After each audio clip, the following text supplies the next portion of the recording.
Dictation start होगा 5 second बाद। Start.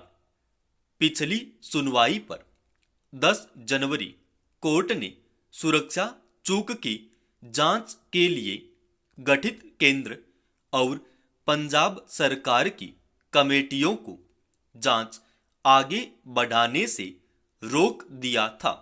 इससे पहले 7 जनवरी को सुप्रीम कोर्ट ने रजिस्ट्रार जनरल पंजाब और हरियाणा हाईकोर्ट को प्रधानमंत्री नरेंद्र मोदी की पंजाब यात्रा संबंधित सभी रिकॉर्ड सुरक्षित करने का निर्देश दिया था। पंजाब ने राज्य, केंद्र और राज्य एजेंसियों को रजिस्ट्रार जनरल के साथ सहयोग करने और पूरे रिकॉर्ड तुरंत उपलब्ध कराने का निर्देश दिया था। कोर्ट ने कहा कि पुलिस महानिदेशक चंडीगढ़, यूटी और एनआईए का एक अधिकारी जांच के लिए नोडल अधिकारी हो सकते हैं। सुप्रीम कोर्ट ने कहा है कि एक बेटी अपने हिंदू पिता की मृत्यु के बाद उनकी स्व अर्जित संपत्ति या सामूहिक संपत्ति के विभाजन में प्राप्त हिस्से को विरासत में लेने में सक्षम है। इस मामले में विचाराधीन संपत्ति निश्चित रूप से मारप्पा गौंडर की स्व अर्जित संपत्ति थी। अपीलकर्ता द्वारा उठाया गया प्रश्न यह था कि क्या स्वर्गीय गौंडर की एकमात्र जीवित पुत्री कुपाई अम्मल को ये संपत्ति उत्तराधिकार से विरासत में मिलेगी और उत्तरजीविता द्वारा हस्तांतरित नहीं होगी। अदालत इस सवाल पर विचार कर रही थी कि क्या एक इकलौती बेटी को अपने पिता की अलग अलग संपत्ति हिंदू उत्तराधिकार अधिनियम 1956 के लागू होने से पहले विरासत में मिल सकती है। इस मुद्दे का उत्तर देने के लिए सर्वोच्च न्यायालय की पीठ ने प्रथागत हिंदू कानून और न्यायिक घोषणाओं का भी उल्लेख किया, जिसमें कहा गया था कि एक विधवा या बेटी के अधिकार को स्व अर्जित संपत्ति या एक हिंदू पुरुष के बिना वसीयत मौत होने पर सामुदायिक संपत्ति के विभाजन में प्राप्त हिस्सा प्राप्त करने का अधिकार है। इसे न केवल पुराने प्रथागत हिंदू कानून के तहत बल्कि विभिन्न न्यायिक घोषणाओं के तहत भी अच्छी तरह से मान्यता प्राप्त है। मिताक्षरा कानून भी उत्तराधिकार द्वारा विरासत को मान्यता देता है, लेकिन केवल एक व्यक्ति, पुरुष या महिला के अलग अलग स्वामित्व वाली संपत्ति के लिए मिताक्षरा कानून द्वारा महिलाओं को इस तरह की संपत्ति की उत्तराधिकारी के रूप में शामिल किया गया है।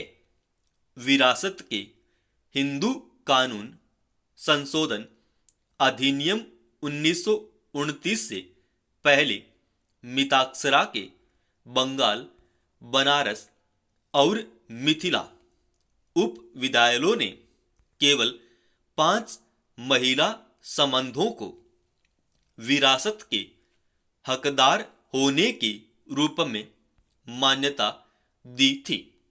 विधवा बेटी, माता, पैतृक दादी और पैतृक परदादी।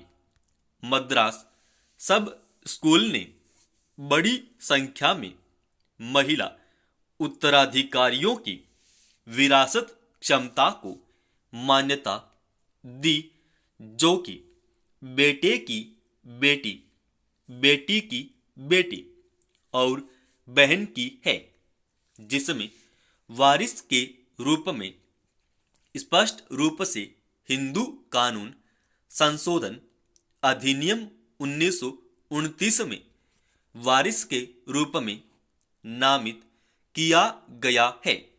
बेटे की बेटी और बेटी की बेटी को बंबई और मद्रास में बंधु के रूप में स्थान दिया गया।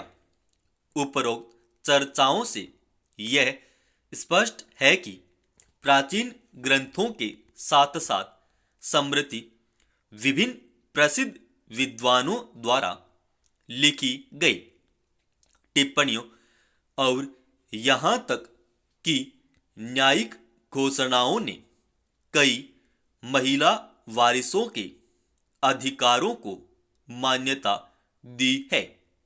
पत्नियां और बेटी उनमें से सबसे प्रमुख है। परिवार में महिलाओं के भरण पोषण के अधिकार हर मामले में बहुत महत्वपूर्ण अधिकार थे और कुल मिलाकर ऐसा प्रतीत होता है कि कुछ टिप्पणीकारों ने पहले की स्मृतियों में महिलाओं के उत्तराधिकार के स्पष्ट संदर्भों ने प्रतिकूल निष्कर्ष निकालने में गलती की। मिताक्षरा के विचार इस मामले पर अचूक हैं। विजनेश्वर भी कहीं भी इस विचार का समर्थन नहीं करते हैं कि महिलाएं विरासत में अक्षम है।